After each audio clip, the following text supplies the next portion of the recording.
নিকটাত্মীয় এবং প্রতিবেশীর সাথে সুসম্পর্ক রাখা এটা কি সুন্নত না মুস্তাহাব? নিকটাত্মীয় এবং প্রতিবেশীর সাথে সুসম্পর্ক বজায় রাখা এই কাজটা কি সুন্নত না মুস্তাহাব? ফরজ। সুবহানাল্লাহ। আল্লাহ রাব্বুল আলামিন কোরআনে হাকিমে বলে আমাদেরকে নির্দেশ করেছেন আনতাসিলুল আরহাম, এবং তোমাদেরকে নির্দেশ করা হচ্ছে তোমরা আত্মীয়তার বন্ধনগুলোকে মজবুত করবে, আত্মীয়তার বন্ধনগুলোকে সুদৃঢ় করবে। এটা আল্লাহর নির্দেশ। ভাইরা আমার, আমাদের সমাজে সবার সাথে দোস্তি ভালো, কোথাকার কোন দোস্ত, কোন দেশে, কোন জেলার, আর ফেসবুকের দোস্ত তো বলতেই নেই। সস্তা দোস্ত আছেই আজকাল, 5,000 দোস্ত এক একজনের কাছে, হ্যাঁ 3,000 4,000 করে দোস্ত এক একজনের কাছে। আহা, এই সময়টাতে আত্মীয় স্বজনের সাথে যে সুসম্পর্ক রাখতে হয়, মোহাব্বতের সম্পর্ক রাখতে হয়, খোঁজ খবর নিতে হয়, এই জিনিসটা আমরা ভুলে গেছি। এটা ফরজ কাজ।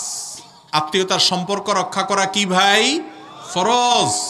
মনে রাখবেন, 5 ওয়াক্ত সালাত আদায় করা ফরজ, আত্মীয়তার সম্পর্ক রক্ষা করাটাও ফরজ। বেশিরভাগ মানুষ আমরা এই ব্যাপারে গাফেল। আত্মীয়তার সম্পর্ক নিয়ে দীর্ঘ আলোচনা, শুধু এটার উপরে আলোচনা একদিন হওয়া উচিত। সংক্ষেপে শুধু এটুকু বলি, আত্মীয় বলতে কাদের সাথে সুসম্পর্ক বজায় রাখতে হবে?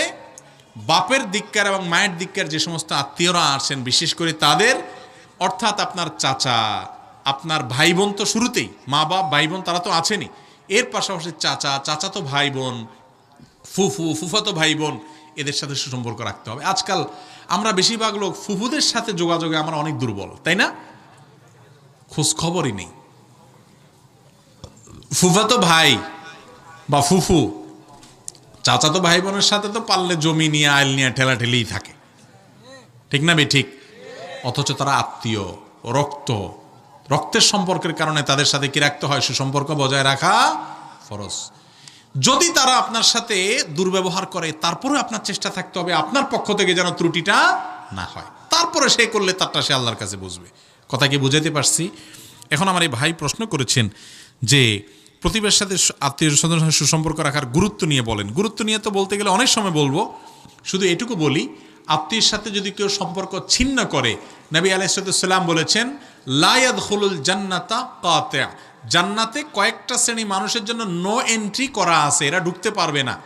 তার ভিতরে এক শ্রেণী মানুষ হলো, যত সালাত সিয়াম করো, যত জিকির আজকার করো, ওয়াজ শুনো আর ওয়াজ করো, রক্ত সম্পর্কীয় আত্মীয়কে যদি সম্পর্ক ছিন্ন করো, তার সাথে কথাবার্তা না বলো, যেই যুক্তিতে হোক তারা যদি ত্যাগ করো, তাকে যদি তুমি যোগাযোগ বিচ্ছিন্ন করে ফেলো, তাহলে এই ব্যক্তি সম্পর্কে নবীজি বলেছেন এই জান্নাতে প্রবেশ করতে পারবে না।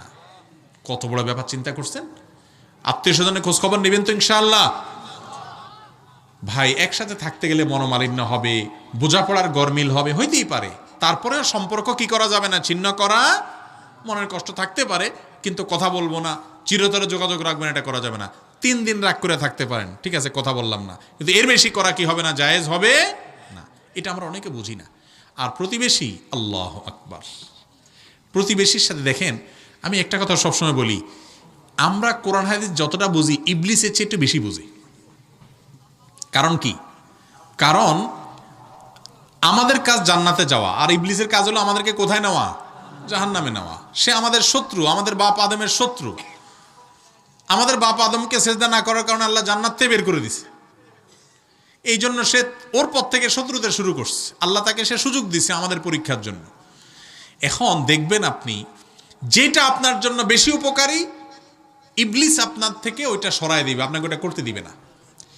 আপনি দেখেন সবার সাথে সম্পর্ক ভালো, বেশিরভাগ লোক প্রতিবেশীর সাথে সম্পর্কটা খারাপ, ঠিক না ভাই ঠিক?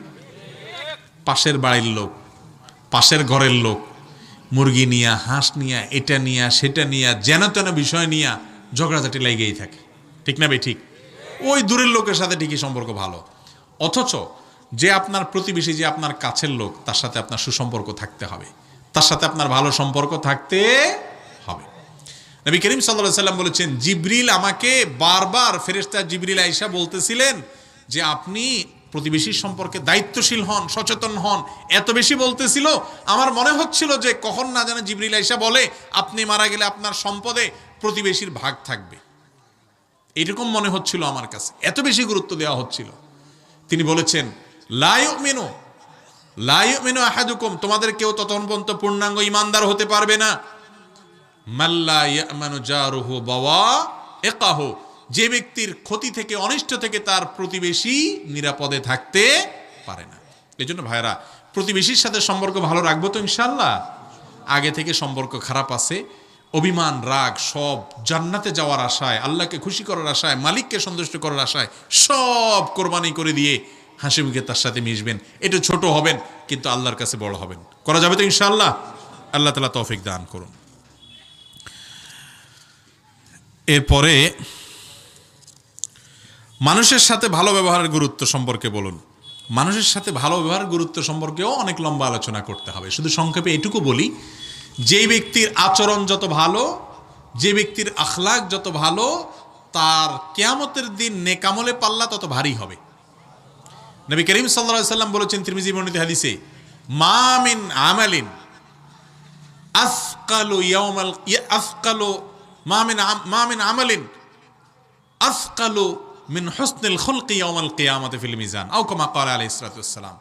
কিয়ামতের দিন মিজানের পাল্লা যখন আমল পরিমাপ করা হবে, বান্দার নেক আখলাক, সুন্দর আচরণ, ব্যবহারের চাইতে উত্তম কোনো আমল আর নেক পাল্লা উঠবে না। সবচেয়ে ভারী আমল হবে যার আচরণ সুন্দর হবে। একজন মুসলমানের চিত্র কি কোরআন হাদিসে জানেন? কারোর সাথে দেখা হবে তো মুস্কি হাসি দিয়ে, সালাম দিয়ে, হাসি মুখে কথা বলবে, কারোর পেছনের সমালোচনা করবে না, কাউকে কষ্ট দিবে না, কারোর হক নষ্ট করবে না, কারোর শত্রুতা করবে না।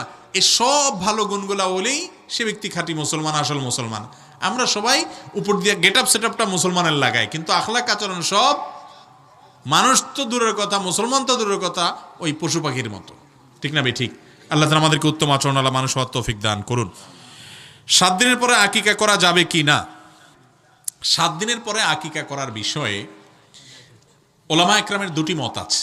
বিশুদ্ধতম মত হলো 7 দিনের পরেও আকিকা করা যাবে, কিন্তু সুন্নাহ হলো 7ম দিনে আকিকা করা, কিংবা 14 বা 21তম দিনে আকিকা করা। পরে করলেও হয়ে যাবে, বিভিন্ন রিওয়ায়াত থেকে পরে করার বিষয়টিও সাবেত আছে।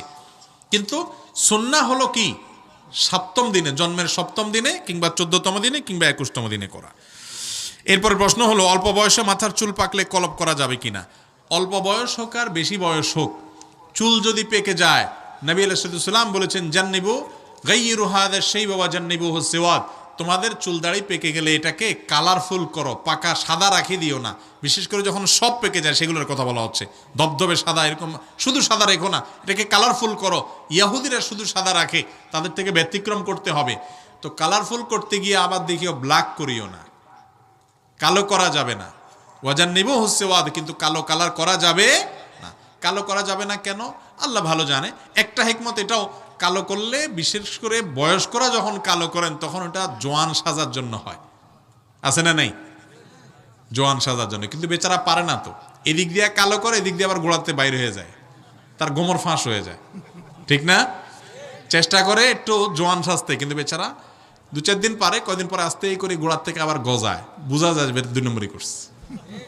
ঠিক না? মানুষের নেচার হলো, বেশিরভাগ লোক বয়স যখন 40-এর নিচে থাকে তখন সে বয়স কমায়, মানে সে ইয়াং, এটা প্রমাণ করার চেষ্টা করে।